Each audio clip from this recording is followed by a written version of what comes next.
Welcome back to the Kaspa Silver YouTube channel. In today's video, we're going to be talking about wrapped Kaspa. Now, the reason why I want to talk about this is because I have seen many people talk about having wrapped Kaspa and experiencing some issues with it. And this is mainly due to the reason that people don't understand the differences between coins and tokens. If you don't already know, wrapped Kaspa is a token and is not the real Kaspa. And I highly suggest that you avoid wrapped Kaspa at all costs if you are interested in Kaspa and you actually like it as a long-term investment. I highly suggest that you avoid buying wrapped Kaspa as your investment, but instead buy the real thing. So first off, let's first talk about the differences between coins and tokens. So coins are digital assets that operate on their own independent blockchain. Tokens are digital assets that operate on an existing blockchain network. While coins primarily function as a medium of exchange, tokens aim to offer a wider range of functionalities within a specific project's ecosystem. Or in other words, a lot of tokens just want to scam people because they're mainly like meme coins and all that kind of nonsense that are built on top of a network. So a coin would be like Bitcoin, Ethereum, BNB, XRP, and something else like Cardano or Kaspa. Now, tokens are digital assets that are built on top of an existing network. And those kind of things would be something like USDT. USDT is a token that is built on a ton of different networks. And usually what this means is that you're able to purchase this token while remaining on a particular network. And this is what's happening with wrapped Kaspa. You can remain on the Ethereum network and get exposure to Kaspa by buying a wrapped version of it that tracks the price action of the real Kaspa. The primary difference between coins and tokens lies in their structure and purpose. Coins operate on their own blockchain and primarily function as a medium of exchange.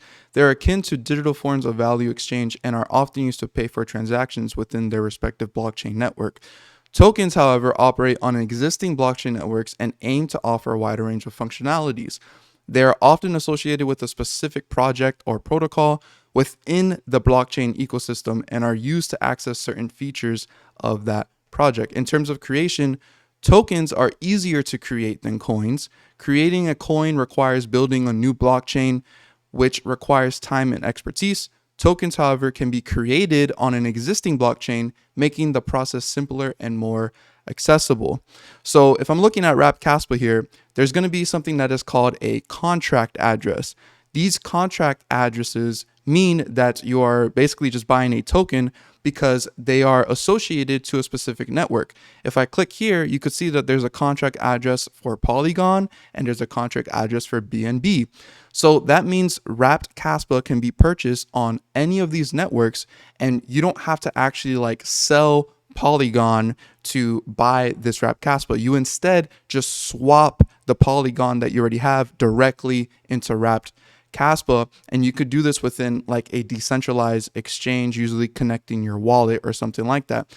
But when you're holding this, you are now holding paper Kaspa because wrapped Kaspa is created by a third party known as Change Finance. And there have been times where the third party is responsible for the wrapped version of the coin depegging. There was a time a little bit not so long ago where the BNB version of wrapped Kaspa depegged from the actual Kaspa price, and people were complaining. They lost a lot of money because on these wrapped versions of these coins, there's going to be extreme volatility, much more volatility than normal. That's why sometimes the wrapped version of a coin can go to higher prices than the real coin, or can even go to lower prices than the real coin. But again, you are holding a paper version of this coin.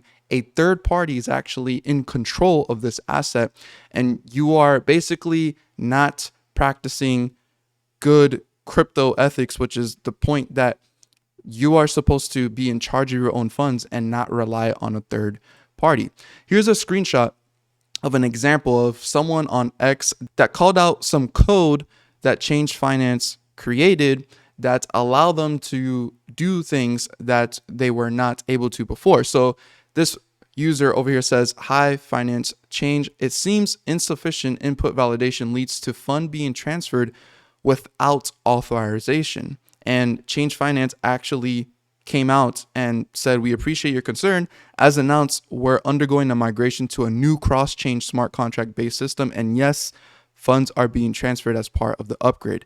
So they are behind the code that creates these tokens, and they can manipulate them at any moment. Now, I'm not saying that they're going to do this, but the thing is, the risk is still available. They have total control of your wrapped version of Kaspa. I mean, it's available on Coinbase, and some people think that Kaspa is on Coinbase, and they go ahead and buy this wrapped version because all you got to do is connect to like your Ethereum wallet or your Polychain wallet, but you are not holding the real Kaspa. Wrapped versions of digital coins even exist with Bitcoin, and you can see in the description down here, it says wrapped Bitcoin is a ERC20 token on the Ethereum blockchain that represents Bitcoin. Each wrapped Bitcoin is backed 1-to-1 with Bitcoin.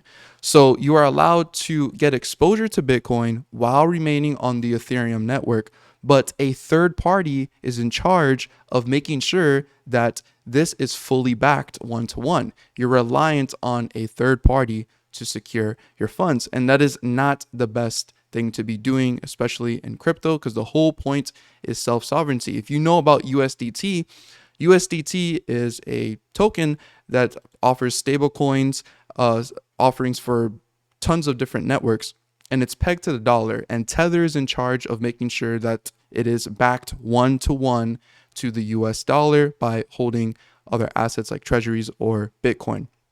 And so what happens with something like Tether is that they are a centralized control digital asset. It's not really an asset, it's just a digital stablecoin. And Tether has all authority to freeze addresses that are possibly addresses that were involved in phishing scams. And the government is more than capable to request Tether to freeze certain addresses that are holding funds. And yes, in this case, this was a good cause as to why these funds were frozen, but we just don't know what the future holds. And what if the government starts requesting Tether to freeze assets just because you have a different opinion that they don't like? This completely destroys the whole purpose of decentralization when a third party is able to actually control your funds and have some censorship.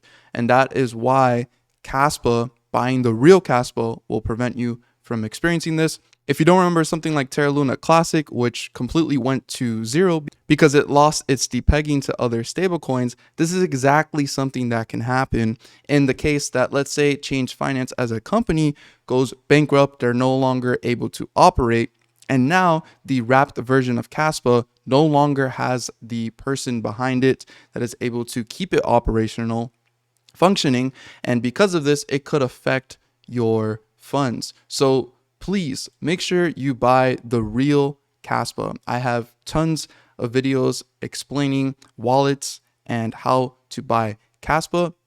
If you have not seen those yet, you can head over to my playlist on my YouTube channel and head over to ways to buy Kaspa. There's 3 videos here that I show you different ways to buy Kaspa, and all those will buy you the actual coin, not wrapped Kaspa, but actual Kaspa. And then I have a playlist here called Where to Hold Your Kaspa that shows different wallet solutions that you can hold native Kaspa and hold the real thing. If you have yet to consider getting yourself a cold storage device to store your Kaspa offline and off of exchanges, please consider getting a Kaspa exclusive Tangent wallet. There's still 444 left. I have picked up some of these and they are really clean. And if you use the code Kaspa Silver at the checkout, you'll get 10% off. And this does greatly support my channel as I do receive a commission. So I really Thank you for that. So I hope you guys enjoyed this video learning about wrapped Kaspa. Thank you again for watching. Please leave a like, subscribe to the channel if you guys are new around here. And as always, don't be average, be different.